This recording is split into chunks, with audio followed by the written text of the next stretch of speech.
안녕하세요, 선생님들. 오늘은 네 번째 근막 강의입니다. 이제 그동안 근막의 개념과 역할을 하나씩 살펴봤는데요. 오늘은 근막과 세포 결합 조직이 어떻게 연결되어 있는지 깊이 있게 알아보도록 하겠습니다. 우리는 흔히 뼈와 근육이 신체의 움직임을 만든다고 생각하는데요. 하지만 이 둘을 연결하고 조율하는 중요한 요소가 있습니다. 자, 지금까지 배웠죠? 바로 근막입니다. 이제 근막에 대한 연구는 점점 늘어나고 있는데 아직도 많은 사람들은 신체 움직임을 각각의 근육 작용으로만 이해하는 경향이 있습니다. 하지만 실제로 몸의 어느 한 부분이 움직이면 그 움직임은 몸 전체로 전달되는데요. 이 흐름을 연결하고 조율하는 핵심 요소가 바로 근막입니다. 이제 슐츠 박사와 파리키스 박사는 기존 해부학이 몸을 마치 기계처럼 분절적으로 설명한다고 지적했는데요. 각 근육이 따로 작용하는 것처럼 보이지만 실제로는 몸 전체가 하나의 네트워크처럼 연결되어 움직입니다. 예를 들어서 우리가 이제 한쪽 팔을 들면 어깨, 척추, 반대쪽 다리까지 반응하게 되는데요. 이것처럼 움직임은 개별적으로 작용하는 게 아니라 몸 전체가 하나의 시스템으로 반응하는 과정입니다. 이 흐름을 조절하고 균형을 유지하는 게 바로 근막의 역할이죠. 이제 근막이 하는 세 가지 이제 핵심 역할에 대해서 자세하게 알아보도록 할 건데요. 첫 번째는 충격 흡수와 스트레스 반응이에요. 그래서 우리 몸은 외부 충격과 스트레스에 즉각적으로 반응해야 하는데요. 예를 들어서 점프를 하고 착지를 할 때 근막은 충격을 흡수하고 에너지를 분산시켜서 관절과 근육을 보호합니다. 근데 근막이 제대로 기능하지 않게 된다면 특정 부위에 부담이 좀 집중이 되면서 부상의 위험이 커질 수 있죠. 자, 두 번째는 움직임을 통합하고 조율하는 역할을 하는데요. 근막은 근육을 감싸면서 서로 연결하는 역할을 해요. 그래서 움직임이 개별적으로 작용하는 게 아니라 하나의 유기적인 흐름으로 이루어지도록 조율하는 역할을 하고요. 예를 들어 걸을 때 단순히 다리만 움직이는 게 아니라 몸통과 팔, 심지어 목과 머리까지 영향을 받고요. 이것처럼 근막은 신체의 모든 움직임이 자연스럽게 연결될 수 있도록 돕는 중요한 역할을 합니다. 자, 세 번째는 신체 구조 유지와 균형 조절을 하는데요. 근막은 신체를 감싸면서 일정한 형태를 유지하도록 돕습니다. 하지만 특정 부위에 근막이 뻣뻣해지거나 유착이 생기면 신체의 균형이 깨지고 움직임이 제한될 수 있죠. 그래서 예를 들어 오랜 시간 같은 자세를 유지하면 특정 부위의 근막이 좀 뻣뻣해지고 단단해지면서 이로 인해서 신체 정렬이 흐트러질 수 있습니다. 이게 이제 만성적인 자세와 좀 불균형과 이제 통증의 원인이 될 수 있죠. 근막은 단순한 이제 보호막이 아니라 신체 구조를 지탱하기도 하고 움직임을 조절하는 중요한 조직이죠. 우리가 움직일 때 근막은 탄성력을 활용하면서 힘을 좀 저장하고 방출하는 역할을 좀 합니다. 그래서 이 과정이 원활하면 움직임이 좀 부드럽고 효율적이겠지만 근막이 좀 경직되어 있거나 제한이 생기면 움직임이 좀 비효율적으로 변할 수 있습니다. 그래서 탄성이 좋은 고무줄과 탄성이 떨어진 고무줄을 비교해 보면 근막이 건강할 때는 부드럽게 늘어나고 원래대로 돌아오지만 근막이 경직되면 움직임이 뻣뻣해지고 운동의 효율이 떨어지죠. 그래서 운동선수들이 최상의 퍼포먼스를 발휘하기 위해서는 개별 근육의 힘뿐만이 아니라 근막의 탄성과 유연성을 활용하는 것이 굉장히 중요해요. 그래서 만약 근막이 정상적으로 작동하지 않게 된다면 근육의 힘을 제대로 활용하지 못할 것이고 운동 수행 능력 또한 저하될 수밖에 없겠죠? 이제 결합 조직에 대해서 알아보도록 하겠습니다. 우리 몸의 구조는 단순한 개별 세포들로만 이루어진 것이 아니죠. 이 세포들을 연결하고 지지하면서 하나의 조화로운 시스템을 유지하는 게 바로 결합 조직인데요. 결합 조직이 없다면 몸의 형태를 유지할 수가 없습니다. 그래서 우리 몸의 세포들이 안정적으로 기능할 수 있도록 연결해주고 균형을 유지하도록 돕는 역할을 하죠.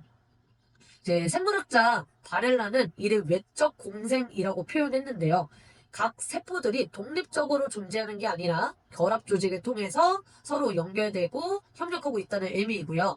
마셜 맥루아는 환경의 전반적인 모습은 쉽게 지각되지 않는다라고 말했습니다. 그래서 이 말은 우리가 주변 환경의 영향을 좀 받으면서도 그 존재를 인식하지 못하는 경우가 많다는 뜻인데요. 결합 조직도 마찬가지죠. 한 가지 예를 들어보자면 공기가 늘 우리 주변에 있는데 신경 쓰지는 않죠. 그렇다고 해서 공기가 없는 것은 또 아닙니다. 그래서 결합 조직도 마찬가지로 늘 존재하고요. 몸을 유지하고 있지만 우리가 쉽게 인식하지 못할 뿐이죠. 하지만 결합 조직이 없다면 몸의 균형과 형태를 유지할 수가 없고 건강한 움직임도 불가능해집니다. 결합 조직의 주요 기능에 대해서 알아보도록 하겠습니다. 결합 조직은 단순히 몸을 지지하는 것뿐만이 아니라 다양한 기능을 수행하는데요. 첫 번째, 성장과 발달을 지원합니다. 그래서 뼈와 근육이 건강하게 유지될 수 있도록 돕고요. 두 번째, 세포 간에 소통하는 역할을 합니다. 그래서 세포들이 서로 신호를 주고받으면서 협력할 수 있도록 돕고요. 세 번째, 면역 및 방어 기능을 합니다. 외부의 병원균이나 독소로부터 몸을 보호하는 역할도 하고요. 이 부분은 이후에 더 자세하게 다룰 예정입니다.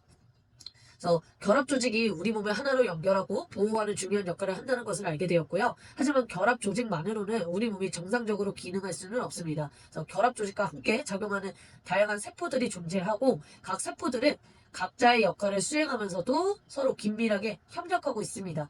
그렇다면 우리 몸을 구성하는 세포들은 어떤 종류가 있으며 각각 어떤 기능을 하는지 알아보도록 하겠습니다. 세포에는 크게 네 가지가 있는데요. 신경세포, 근육세포, 상피세포, 결합조직 세포가 있습니다. 첫 번째, 신경세포는 신호 전달을 해주는 역할을 하는데요. 우리가 뜨거운 물체를 만지며 뜨겁다라는 신호를 보내서 손을 재빨리 떼도록 하죠. 두 번째는 근육세포입니다. 움직임을 조절하는 역할을 하고요. 팔을 들거나 걸을 수 있는 것도 근육세포 덕분이죠.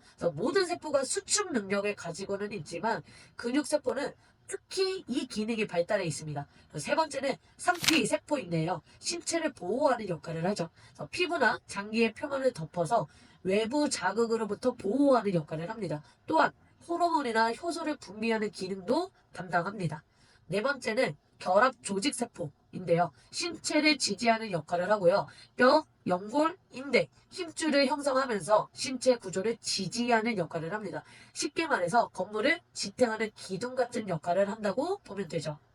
이제 결합 조직을 구성하는 중요한 요소인 세포의 기질에 대해서 알아보도록 하겠습니다.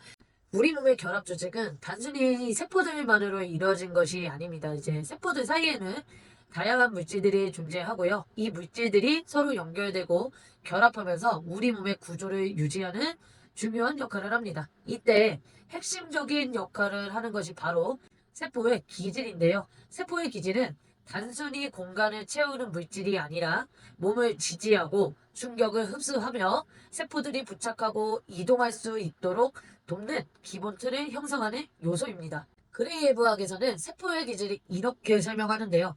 결합 조직에 있는 모든 세포 외 물질을 포함하는 복합체 시스템. 쉽게 말해서 세포의 기질은 단백질 원섬유, 구조를 지탱하는 섬유와 물을 끌어들이는 단백질 및 탄수화물로 이루어진 복합체입니다. 그래서 이것이 하는 역할은 크게 세 가지인데요. 첫 번째는 신체의 형태를 유지하고요. 세포들이 흩어지지 않고 제자리를 유지할 수 있도록 도우며 몸을 하나의 구조로 유지하는 지지대 역할을 하고요. 두 번째는 충격 흡수와 스트레스 분산인데요.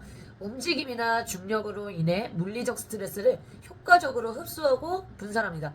이 덕분에 관절과 연부 조직이 외부 충격으로부터 보호된다라고 생각하시면 됩니다. 그리고 세 번째는 세포의 이동과 부착을 지원해 주는데요. 세포들이 필요한 위치에 안정적으로 자리 잡을 수 있도록 돕고요. 새로운 세포들이 이동하고 성장할 수 있는 환경을 제공합니다. 세포의 기질을 구성하는 핵심 요소는 크게 섬유성 단백질과 기저물질로 나뉩니다. 이 섬유성 단백질은 몸을 지탱하고 연결하는 역할을 하는데요. 대표적인 단백질 세 가지를 살펴보도록 하겠습니다. 이제 첫 번째는 콜라겐이죠. 우리 몸에서 가장 풍부한 단백질이고요. 뼈, 힘줄, 피부, 연골 등에 존재하고 구조적인 안정성을 좀 제공합니다. 그리고 신체의 견고한 프레임을 형성하고요. 28가지의 종류가 존재합니다.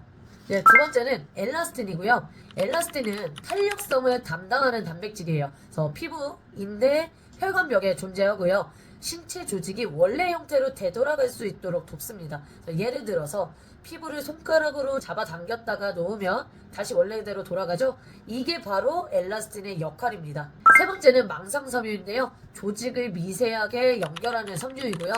미성숙한 형태의 콜라겐이며 주로 이제 배아 시기에 존재하고요. 이후에는 대부분 콜라겐으로 대체됩니다. 그래서 신체 조직을 보다 정교하게 연결하는 역할을 합니다. 이제 기저물질에 대해서 알아보자면 기저물질은 단순한 이제 액체가 아닌 우리 몸의 세포 사이에서 젤 형태의 물질로 존재하고요.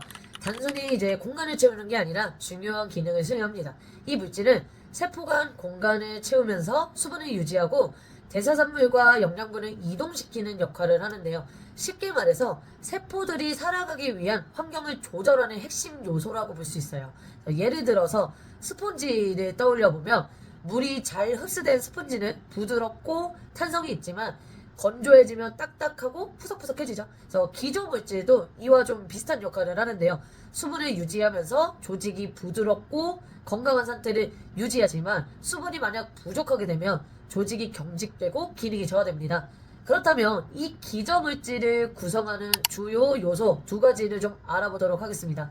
이제 기저물질을 구성하는 주요 요소 두 가지. 첫 번째는 글리코사미노글리칸인데요. 이제 글리코사미노글리칸은 물과 결합하는 능력이 뛰어난 다당류 사슬입니다. 이제 결합 조직의 제 상태를 유지하는 중요한 성분이고요. 세포 간 공간의 수분을 유지하고 조직을 부드럽게 만드는 역할을 합니다. 예를 들어서 글리코사미노글리칸이 부족하게 되면 연골이 건조해지고 마찰이 심해져서 관절이 뻣뻣해지고 쉽게 손상될 수 있습니다. 이제 그 중에서도 대표적인 두 가지를 살펴보도록 하겠습니다. 이제 첫 번째는 히알루론산이고요. 두 번째는 콘드로이트 황상염인데요. 이제 히알루론산은 피부 보습과 관절 윤활을 돕는 핵심 성분이고요. 세포 간의 수분을 유지하고 조직을 유연하게 만드는 역할을 합니다. 자, 두 번째, 콘드로이트 황상염은 연골 건강 유지에 중요한 역할을 하고요. 물을 끌어당겨서 연골이 탄력을 유지할 수 있도록 돕습니다. 그래서 예를 들어 히알루론산이 풍부한 피부는 촉촉하고 탄력이 있고요. 콘드로이트 황상염이 풍부한 연골은 충격을 효과적으로 흡수할 수 있겠죠? 이제 프로테오글리칸에 대해서 알아보도록 하겠습니다. 발음이 굉장히 어렵네요. 이 프로테오글리칸은 글리코사미노글리칸이 단백질과 결합한 거대한 분자입니다. 쉽게 말해서 글리코사미노글리칸이 조직에 단단히 자리 잡을 수 있도록 도와주는 구조물이라고 할 수 있습니다. 그래서 이 성분은 세포 주위를 감싸면서 충격을 흡수하고 세포 간 신호 전달을 돕는 역할을 합니다. 특히 연골과 같은 조직에서는 쿠션 역할을 하고요.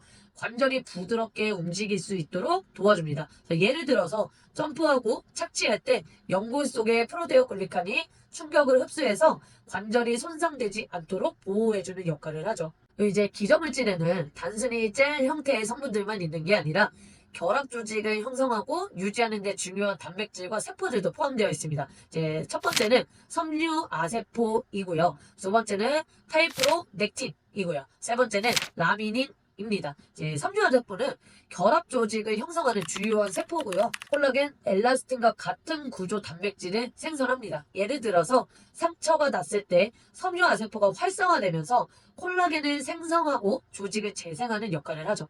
이제 파이브로넥틴은 세포의 부착과 이동을 촉진하는 단백질인데 세포들이 서로 연결될 수 있도록 돕는 역할을 합니다. 그리고 라미닌은 조직의 안정성을 유지하는 역할을 하고요. 세포들이 제 자리를 유지할 수 있도록 돕는 구조 단백질입니다. 쉽게 말해서 파이브로넥틴은 세포를 서로 연결하는 접착체의 역할이고 라미닌은 조직의 형태를 유지하는 뼈대 역할을 한다고 볼 수 있습니다. 지금까지 우리는 근막과 결합조질, 기저물질, 그리고 세포의 기질의 역할에 대해서 좀 깊이 있게 살펴봤고요. 처음에는 조금 생소하고 복잡해 보일 수도 있지만 결국 이 모든 요소들은 우리 몸이 하나의 유기적인 시스템으로 가능하도록 돕는 중요한 역할을 합니다. 그래서 정리를 해보자면 근막은 단순한 보호막이 아니라 신체의 움직임을 조율하고 균형을 유지하는 중요한 조직이고요. 결합 조직은 몸을 지탱하고 세포들을 연결하면서 건강한 기능을 유지하도록 돕는 역할을 하죠. 그리고 기저물질은 세포 간 환경을 조절하고 조직이 유연성과 탄력을 가질 수 있도록 하고 세포의 기질 ECM은 신체의 모든 부분을 하나로 연결하는 거대한 네트워크로서 세포 간 소통과 조직의 구조적 안정성을 유지하는 핵심 역할을 합니다. 이제 우리가 단순히 뼈와 근육만을 보는 게 아니라 그 속에서 끊임없이 작용하는 근막과 결합 조직의 역할을 좀 이해해 보는 것이 굉장히 중요하고요. 이런 개념을 알고 있으면 단순한 움직임도 좀 다르게 보일 수 있고 신체를 바라보는 시각도 더욱 깊어질 수 있죠. 이제 앞으로 강의에서도 이 개념들을 어떻게 실전에서 좀 활용할 수 있는지, 그리고 신체 움직임과 재활운동 수행에 어떻게 좀 적용할 수 있는지도 같이 꼼꼼하게 살펴볼 예정이고요. 오늘 강의는 여기까지 하도록 하겠습니다.